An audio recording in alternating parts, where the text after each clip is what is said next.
आज यहाँ सूरतगढ़ में आया हूँ। हम लोग आज हमारे नेता राहुल गांधी जी की सभा है अनूपपुर में, जो बीकानेर संसदीय क्षेत्र में आता है और जिले में हनुमानगढ़ में आता है। मैं समझता हूँ कि देश के जो चुनाव हो रहे हैं वो चुनाव अब की बार बहुत महत्वपूर्ण चुनाव हैं और मुद्दे भी बड़े महत्वपूर्ण हैं, क्योंकि जो देश के प्रधानमंत्री मोदी जी जब 2014 में एनडीए के उम्मीदवार बने थे प्रधानमंत्री की एनडीए की तरफ से, तब उन्होंने कहा था कि कांग्रेस ने 70 साल में कुछ नहीं किया और 70 साल का हिसाब दे कांग्रेस की उन्होंने क्या किया। और उन्होंने शायद निश्चित रूप से मैं कह सकता हूँ ये बोला था कि मैं हर 5 साल का हिसाब दूंगा और हिसाब देने के बाद में जो वादे कर रहा हूँ वो मैं पूरी तरीके से लागू करूँगा। उस वक्त उन्होंने ये कहा था कि महंगाई चरम पे है, महंगाई को कम करूँगा, मैं बेरोजगारों को रोजगार दूंगा, 2 करोड़ लोगों को प्रतिवर्ष नौकरियां दूंगा, किसान की आमदनी दोगुनी करूंगा, किसान के कर्जे माफ़ करेंगे, हमारे देश की आर्थिक नीति ठीक करेंगे, हमारे देश की विदेश नीति ठीक करेंगे और वगैरह वगैरह विभिन्न प्रकार की वादे उन्होंने देश की जनता से किए थे। जब 5 साल आया और लोगों ने पूछने की बात की कि आप बताइए कि आप 5 साल का हिसाब दीजिए, आप कांग्रेस से 70 साल का हिसाब मांग रहे हैं, कांग्रेस ने जो किया वो देश के सामने है, आप बताइए आपने जो वादे किए थे वो पूरे किए गए। पुलवामा और देश की सेना के शौर्य के पीछे छुप करके और धार्मिक ध्रुवीकरण करके वोट ले लिए, उन मुद्दों को उन्होंने कहीं भी टच नहीं किया। फिर 5 साल की सरकार उन्होंने चलाई। आज देश के लोग पूछ रहे हैं, किसान पूछ रहे हैं कि भाई आप तो किसान की आमदनी दोगुनी कर रहे थे, आपने तो 3 काले कानून ला दिए और 13 महीने तक खून के आंसू रुलाने के बाद में 700 किसान शहीद हो गए और उसके बाद में आपने माफ़ी मांगते हुए वो कानून वापस लिए और लिखित में समझौता किया कि एक कमेटी बना करके एमएसपी लागू करेंगे, स्वामीनाथन आयोग की रिपोर्ट लागू करेंगे। आज 26 महीने हो गए, वो रिपोर्ट क्या है दे दी गई है, लेकिन क्या है उसमें, क्या किसान के हित की बातें हैं, क्या एमएसपी का कानून है, क्या स्वामीनाथन आयोग की रिपोर्टें लागू करने की बातें हैं, ये पूछने के लिए जब किसान जाते हैं तो उनको रोक दिया जाता है, दिल्ली नहीं जाने दिया जाता है, चोर डाकू लुटेरे कहा जाता है। मैं समझता हूँ कि उसी किसान को अन्नदाता कहने वाले मोदी जी आज उसको माओवादी कह रहे हैं, उनको डाकू कह रहे हैं, हत्यारे कह रहे हैं, चोर कह रहे हैं, शराबी कह रहे हैं। देश के प्रधानमंत्री ने उस वक्त प्रधानमंत्री बनने से पहले एक बात भी कही कि देश से भ्रष्टाचार समाप्त करूंगा, और शायद पहले अपने भाषण में लाल किले से उन्होंने ये संबोधन भी किया था कि अब भ्रष्टाचार देश से समाप्त हो रहा है। मैं समझता हूँ कि जो राफेल में हुआ सबको पता है, जो नोटबंदी में घोटाला हुआ सबको पता है, और अब इलेक्ट्रोल बॉन्ड के माध्यम से जो चोरी और सीना चोरी, चंदे में धंधा और धंधे में चंदा, और जो संवैधानिक संस्थाओं का दुरुपयोग करके उन्होंने जो लूट मचाई है, और वो हम नहीं कह रहे, आम जनता नहीं कह रही, ये सुप्रीम कोर्ट माननीय उच्चतम न्यायालय कह रहा है कि ये अनकॉन्स्टिट्यूशनल स्कीम थी और इलीगल पैसा, अनकॉन्स्टिट्यूशनल स्कीम से जो धन आया वो इलीगल है।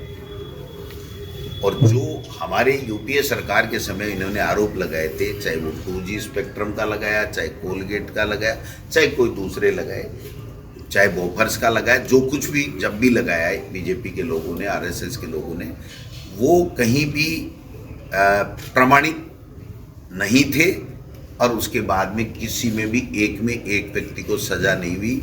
और विनोद जी जो आईएएस थे और मुख्य सीए जी थे हमारे, तो सीए जी ने कोर्ट में जाके ये कहा कि मेरे से गलती हुई और मैं माफ़ी चाहता हूँ कि ये सब बातें काल्पनिक थी, इसमें किसी तरीके का कोई घोटाला नहीं हुआ।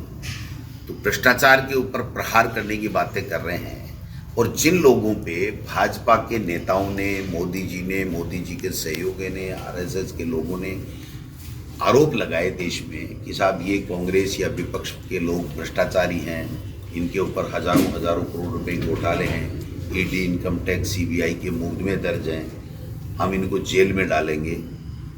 उनमें से अधिकतर जिनके खिलाफ जितने बड़े आरोप थे उन सबको कांग्रेस या विपक्षी दलों से ले गए, अपनी वॉशिंग मशीन में उनको निकाला और वो हरिश्चंद्र बन गए, सफ़ेद बन गए, ईमानदार बन गए।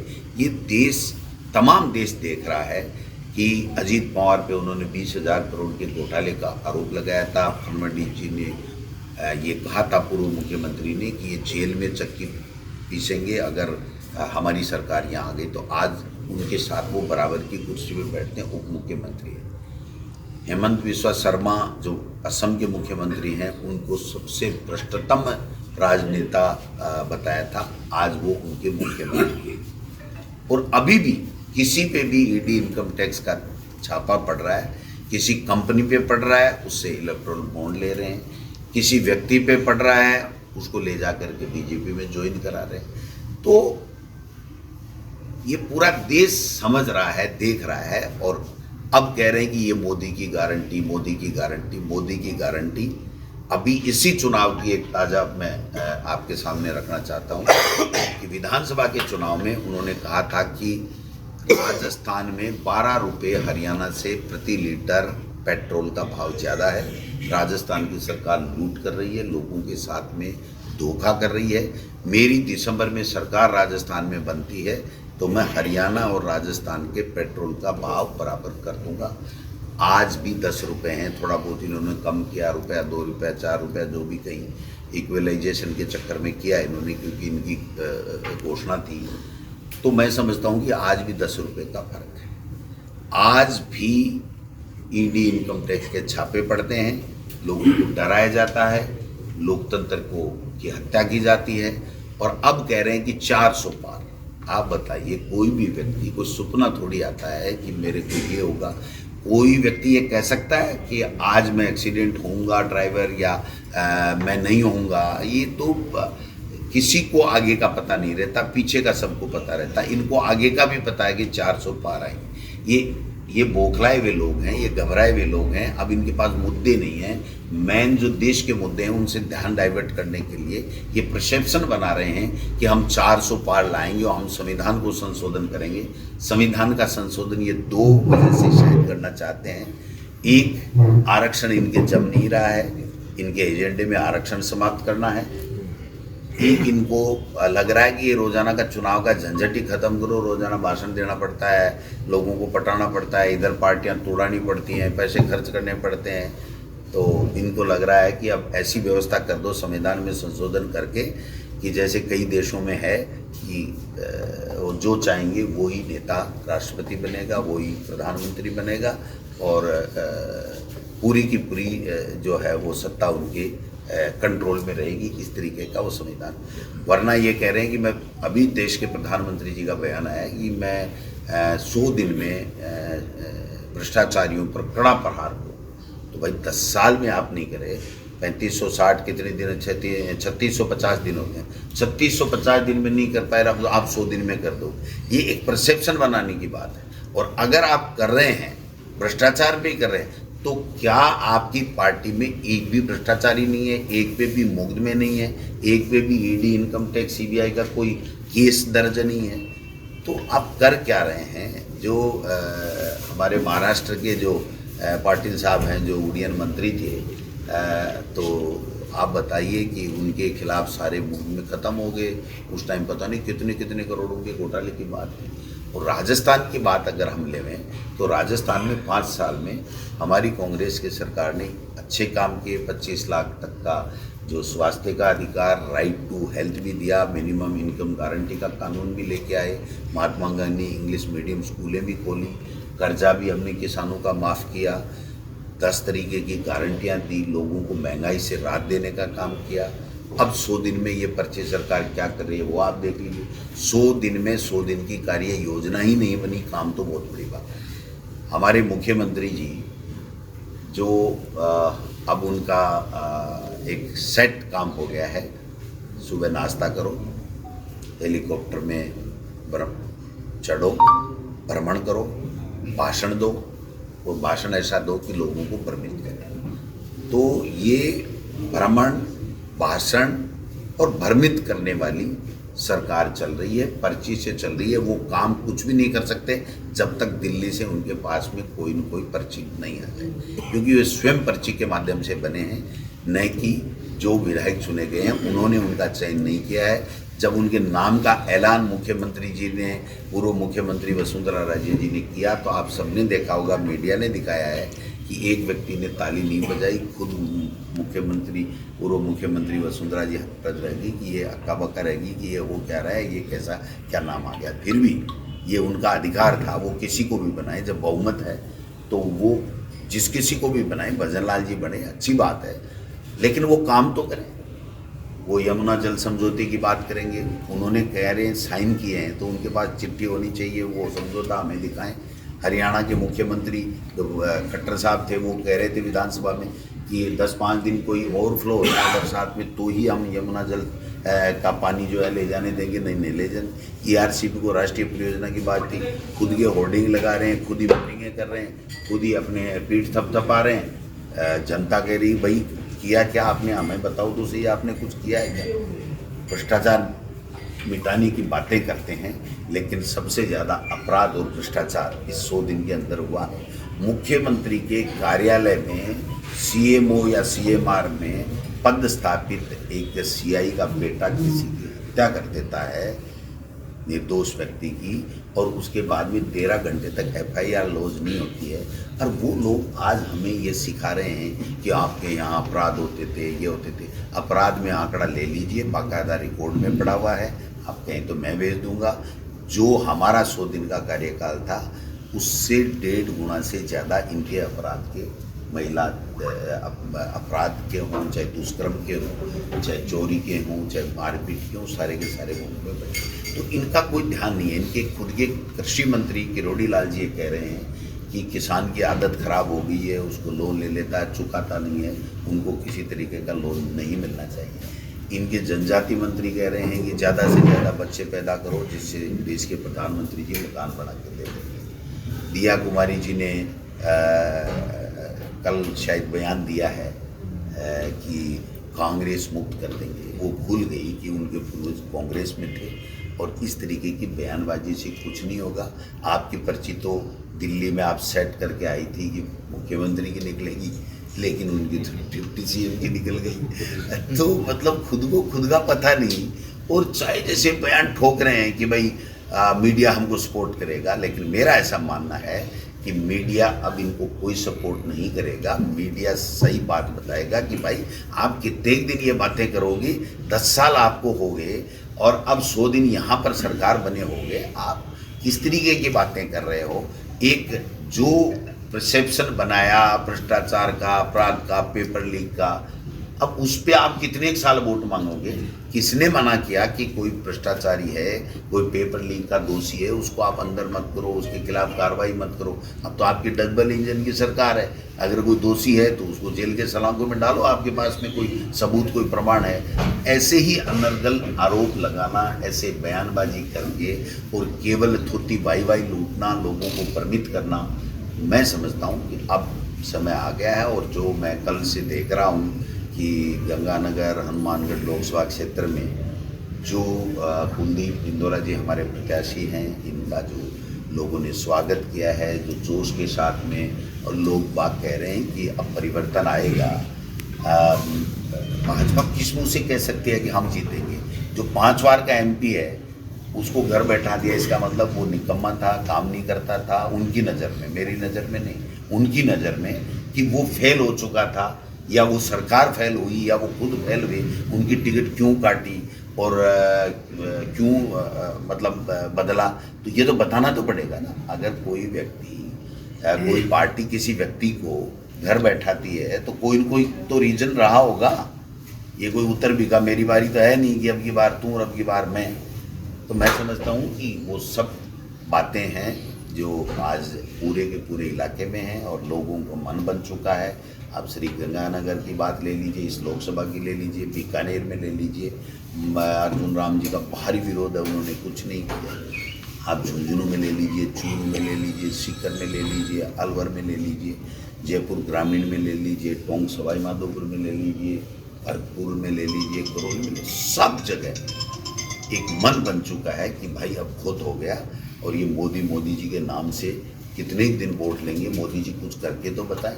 तो ये जो स्थितियां बनी हैं इसमें मेरा ऐसा मानना है कि कांग्रेस पार्टी के और इंडिया गठबंधन के बहुत उम्मीदवार बीजेपी से ज़्यादा लोग चुनाव जीतेंगे और इंडिया गठबंधन की सरकार बनेगी।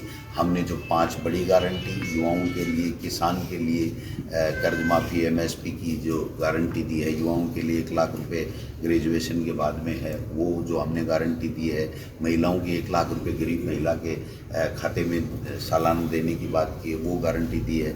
400 रुपये कम से कम मजदूरी हो, चाहे नरेगा हो, कुछ भी हो, वो गारंटी हमने दी है। आर्थिक, सामाजिक और जातिगत सर्वे करा करके उसमें लोगों को न्याय, उनके जितनी उनकी हिस्सेदारी है उसी हिसाब से उनको आरक्षण की व्यवस्था हो, उसी हिसाब से उनके लिए बजट का निर्धारण हो, ये बातें भी की। और 25 और भी छोटी गारंटियां हैं। और हमारी गारंटी इसलिए विश्वास करेंगे लोग क्योंकि हमने राजस्थान में 10 दी, वो लागू हुई, हिमाचल में, कर्नाटक में और तेलंगाना में हमने जो गारंटियां दी हैं वो आज अक्सर से लागू हो गई हैं। और मोदी जी की गारंटी एक भी नहीं हुई है, केवल झूठ बोलने की गारंटी है, जुमले देने की गारंटी है, वो गारंटी की बात कर रहे हैं। तो मैं समझता हूँ कि आज हमारे नेता राहुल गांधी जी आएंगे, एक संदेश देंगे, उसके बाद में और ज़्यादा लोग कांग्रेस और इंडिया गठबंधन के साथ जुड़ करके और राजस्थान में एक नया गोल खिलाएंगे और मोदी जी को सत्ता से बाहर हम लोग दिल्ली में करें।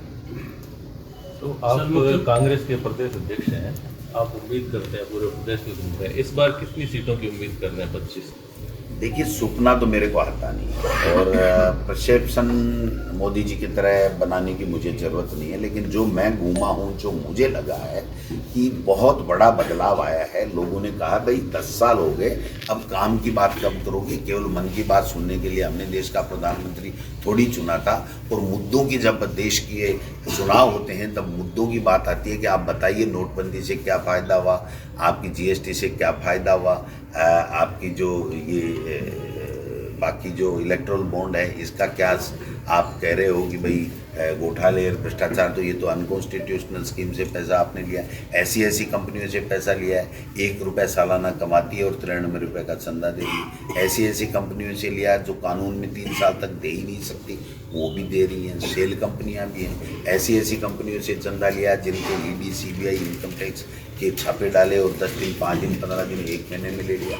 ऐसी कंपनियों से लिया जिन कंपनियों को 5-5 हज़ार करोड़ के प्रोजेक्ट मिलते हैं तो उनके 10 दिन पहले या 1 महीने बाद में उनसे चंदा लिया जा रहा है। तो देश के लोग कह रहे हैं हमारा पैसा लूटा जा रहा है। अब हम तो बीजेपी से ज़्यादा, मेरा ऐसा मानना है, 25 में से हम बहुमत में रहेंगे, वो कमज़ोर रहेंगे। सर, इंडिया गठबंधन के पास जो है प्रधानमंत्री का चेहरा सामने नहीं है, क्या इसका नुकसान नहीं होता?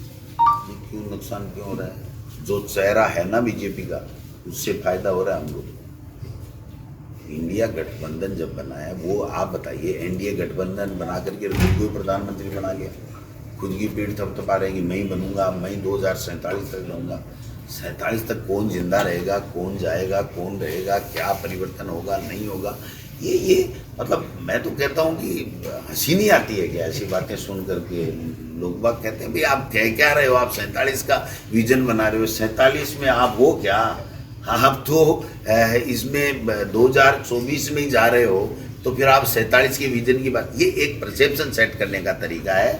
जैसे आदमी क्या होता है कि जब कोई चोरी कर लेता है तो वो क्या करता है, सब जगह कहता है आजकल चोर बहुत हो गए, मेरे जैसा ईमानदार नहीं मिलेगा, मेरे जैसा ईमानदार नहीं मिलेगा। तो लोग उसकी तरफ, उसका मानना है कि मेरी तरफ ध्यान नहीं देंगे। जबकि समझदार आप जैसे जो बुद्धिजीवी पत्रकार है ना, वो समझ आते हैं कि ये ज़्यादा ईमानदार की बातें कर रहा है, इसका मतलब इसमें खुद में गड़बड़ है। छोटा सा साहब, आप कह रहे हैं कि भाई जनता समझदार हो चुकी है और इस बार जो कांग्रेस है या दूसरी पार्टियां उनको बहुमत मिलेगा, लेकिन जो आपकी जो पार्टी के नेता है वो लगातार भाग रहे हैं बीजेपी की तरफ। कहाँ जा रहे हैं? सारे कल ही सीताराम अग्रवाल ने ज्वाइन किया और लगातार जो पार्टी के क्या हो गया? जिसको आदमी को 2 बार टिकट दी, 70,000 से हार गया, बच्चा कुछ है नहीं, अगर वो अपना और भी व्यापार बड़े- बचाने के लिए जा रहा है तो क्या करें हम? नहीं, लोग पैदा हो जाएंगे। वो तो बड़ा व्यापारी है, व्यापार बचाने चला गया, इसके अलावा क्या हो गया? इसके अलावा आपने कहा कि भी पेपर लीक का मामला बार बार उठा रहे हैं, हाँ। तो वो पार्टी तो कह रही है कि हमने 85 लोग SIT बना दी, 85 लोगों को गिरफ्तार कर लिया है, जो आरोपी कितने थे को इसमें। कर लिया? पीछे सीएम ने आज दावा भी किया है कि बड़े लोगों का हाथ है, हम उनको हाँ हो पकड़े। आज तो की मीडिया पकड़े क्यों नहीं? दो उसके पैर नहीं है, हेलीकॉप्टर दे रखा है, अच्छा सर, जनता के खर्चे से हेलीकॉप्टर दे रखा है, जल्दी पकड़ो जो बेईमान है। हमने कब कहा कि मत पकड़ो? हमने 270 लोगों को जेल में डाला था, अपराधियों को। ये 85 के ऊपर ही अपनी पीठ थपथपा रहे हैं। तो हम तो कह रहे हैं कि जितने हैं उनको सबको डालो, बड़ा छोटा कोई भी हो, लेकिन अपनी बात का जवाब दो कि ये इलेक्ट्रोल बॉन्ड में घोटाला क्यों किया, उसका जवाब दो मुख्यमंत्री जी। अच्छा, गोविंद सिंह डोटासरा भी ईडी के रडार पे है। तो क्या जैसा चल रहा है? मुझे तो पता नहीं है कि नहीं, मेरे मीडिया को पता है। पता नहीं। मीडिया वो को एक पता दिन लगा। आए थे और जो अपना उनको वो क्या काम करना था, वो क्या सर्च मामला करना था? किस मुद्दे पे देखो, बात कर सब रहे हैं? जुडिश मैटर है, मैं आज उस पर कोई बात करूंगा। अगर उनको लगेगा कि कोई गड़बड़ है तो वो अपनी कार्रवाई करें, मुझे इसमें कुछ नहीं कहना, क्योंकि वो सब जुडिस मैटर होने के बाद में आपको उसके ऊपर पूरी विस्तार से टिप्पणी नहीं करनी चाहिए, इसलिए उस पर मैं नहीं करूंगा। लेकिन मेरा ऐसा मानना है कि किसी भी संस्था को अगर कोई व्यक्ति, कोई संस्था गड़बड़ करती है तो उसके खिलाफ उनको जांच करने का, और जांच करके अगर दोषी पाया जाए तो उसके खिलाफ कार्रवाई करने का पूरा अधिकार है, वो करें, किसी को कोई ऐतराज नहीं हो सकता। तो कांग्रेस को देखा जाता है, कभी पीएमएलए जो कानून बनाया गया उसका विरोध करते हुए कहीं कोई ऐसा स्टेटमेंट हमने नहीं सुना, कम से कम मीडिया में। पीएमएलए जो कानून बनाया उसके अंदर यही तरह के साथ आरोप किया था। हमारे घोषणा पत्र में है ये बात कि हम इस कानून को ठीक करेंगे। ये कानून का दुरुपयोग कर रहे हैं और ऐसे ऐसे संशोधन कर लिया इन्होंने कि जिससे इसी के आधार के ऊपर ये सत्ता चला सकें। तो उसको संशोधन करने के लिए, उसको ख़त्म करने के लिए जो कानून गैर जरूरी है, जो राजनीतिक रूप से प्रताड़ना करने के लिए बनाया गया है, इनके द्वारा संशोधन किया गया, उसको हम ठीक करेंगे। हमारे घोषणा पत्र में कांग्रेस का दोबारा से रिपीट ना होने का रीजन, हो रही है ना, जबकि नहीं, जैसे 24 में 23 में नहीं हो पाई थी, जबकि कांग्रेस ने अपनी तरफ से जनता माई बाप है भाई साहब, हम तो समझा रहे हैं, समझ जाए तो रिपीट हो जाएगी। अब समझ रहे हैं, पहले नहीं समझ रहे थे। अब वो देश के नाम से वोट मांग लिए, शहीदों के नाम से वोट मांग लिए, और वो सत्यपाल मलिक जी कह रहे हैं कि इनकी गलती से वो हमारे 40 बच्चे शहीद हो गए। वो बात कोई मान ही नहीं रहा है, कोई सुन ही नहीं रहा है। एक राज्यपाल, उन्हीं का राज्यपाल ये कह रहा है कि देश के प्रधानमंत्री जी ने मुझे ये कहा था कि आप इस पे चुप रहो, हम इसको दूसरे तरीके से लेंगे। तो हम क्या कर सकते सर, हैं? अब आपको विश्वास कैसे है कि ये जनता आप समझ जाएगी? तो अब आप देखो, आपके भी मेरे पर कृपा बनी हुई है, सब लोग अच्छे से बात कर रहे हो, वरना तो हमको तो सब अपराधी मान के बैठते थे, पत्रकार, मीडिया भी। अब दोस्ताना माहौल बदला है, आपको भी दिख रहा है कि ये हो क्या रहा है देश में भाई। ये अपनी बातों को कुछ नहीं कर रहे हैं, सबको चोर बताते हैं, दूसरे दिन बीजेपी का पट्टा बना देते हैं। आप हर मंच पर राजस्थानी में बात करते हैं जहाँ भी संबोधन होता है, हाँ। और जबकि कांग्रेस की सरकार 3 बार रह चुकी राजस्थान में, उसके बाद आप रोजगार की बात करते हैं, दोहरी बात कर रहे हैं। और रोजगार राजस्थानी में सुरक्षित रह सकता है जितना किसी भाषा में नहीं रह सकता। आज तक आपने राजस्थानी भाषा को मान्यता क्यों नहीं दी, इस पर आपका क्या कहना है? भाई मार्ग में 10 साल से राज ही बनी, नहीं की मान्यता दी। 3 बार आप सदन में सरकार रही है कांग्रेस की। जब कांग्रेस की सरकार रही है तब हमने प्रस्ताव सर्वसम्मति से करके भेजा है। 10 साल से मोदी जी बैठे हैं जो राजस्थानी को, अपने आप को मातृभाषा का ब्रांड एम्बेसडर मानते हैं, और ये बीजेपी गौ माता, राजस्थानी भाषा, प्रभु श्री राम, इनके नाम ला लेके जीत रही है, काम थोड़ी कर रही है। राजभाषा का काम तो राज्य सरकार का था। नहीं, राज्य सरकार द्वितीय राजभाषा सर सूची में है। डोटासरा जी, हाँ। एक बात राजस्थानी रील जो की है नी, ये वीडियो पे वायरल हो है राजस्थानी के हाँ, अंदर, लेकिन राजस्थानी विधानसभा में जाते ही करो तो क्या क्या फर्क आ जाए कि जुबान बदल जाए। नहीं, मैं क्या है कि मैं तो बट है, मैं सोचूं कि साहब मैं बटे छापा कोनी साहब वो जो वो है ना, ये टाइप पर जियां कंप्यूटर हमारे में MLA मैं है। मान लीजिए की भाषा है ना राजस्थानी, बट टाइप को नहीं मेरे भाई, पास है। मार लो तो देखो मेरी अनु- मजबूरी है मार लो कि मैंने विधायक मेरी देखो बात चुन के टाइप भेजिए कराबा ऐसा के लिए, रिपोर्ट कराबा के लिए मैंने हिंदी में बोलना पड़ा है। नहीं, तो मैं बिल्कुल तो थे ठेठ बोलो। मारवाड़ी देसी राजस्थानी में बोल ये बिल्कुल बोलो मारो विधायक जो को मैं छोड़ के दिए थाना डूंगर राम के अंदर वो राजस्थानी को पैरोकार है वो पर जाके बात करें के डोटासरा जी ने भी मलाल हुआ है कि यार मैं जी लोग मुबारक बोल रहा हूँ विधानसभा में बोलूं कभी कोशिश करी आप मैं तो घनी कोशिश विधानसभा करूं भाई में। जी और कर लूं देखो तो द्वितीय राजभाषा पर मेरी बना दिया छप्पा बेन को का नहीं- तो मोदी जी की जरूरत नहीं तो मैं थोड़ी बना दूं, मैं राज में थोड़ी हूँ। फिर डबल इंजन की सरकार ने कांग्रेस का घोषणा पत्र में हिला रहा के साथ कर देगा मरेडे पर कसी मारो थारी मर्जी। नहीं नहीं ये डबल इंजन की सरकार है, डबल इंजन की सरकार। तो पहली बात तो छोड़ो, पहली तो चलो छोड़ दी। अब आगे की आगे- डबल इंजन वाली सरकार ने तो कहो कि की कर भाई। कांग्रेस के प्रदेश अध्यक्ष साहब बात कह दे हुए कि साहब अब की बार विधानसभा में जाऊंगा तो मैं सब खातिर दिया डूंगर राम या दूसरा लोग लड़ लिया मैं भी कहूँ भाई जी तो भाई बात करी। आने मान्य मैं तो इतना सालों आसपास आने मान लिया लेन था, कड़ा जोर दे दी दियो। आने लेन कड़ा दी बाबू ए तो कहो मैं ले लेकिन लेन कड़ा दी तो मैं चौथी बार गयो तो मैंने बेरो है कि बीजेपी वाला नोटंकी करे है बीजेपी की सरकार ही अगर मैं चाहता तो बिना माने दे देता पन्नू का भाई थे भी ले सको राजस्थानी में तो मैं ले लेता लेकिन पास से पूछो सवाल जको एजेंडो जको आदमी सेट करे जकी पार्टी सेट करे पहली उत्तर देबा को दायित्व पाको है मेरे साथ है हाँ ये काम में कि राजस्थानी भाषा साथ है नहीं सब हारो काम है मैं जान आज लड़ा नहीं, दूंगा वही कहो कि ठेक सब हो तो साथ मैं है। ठेक हो तो मैं जान अच्छा के लड़ा देखो आदमी बैठ के बाल उठ जाएगा ठेक हो तो मैं जान लड़ा दूंगा। हाँ बीजेपी जिला से प्रियंका बेलान के सामने आप कुलदीप इंदौरा का कितना मजबूत मानते हैं?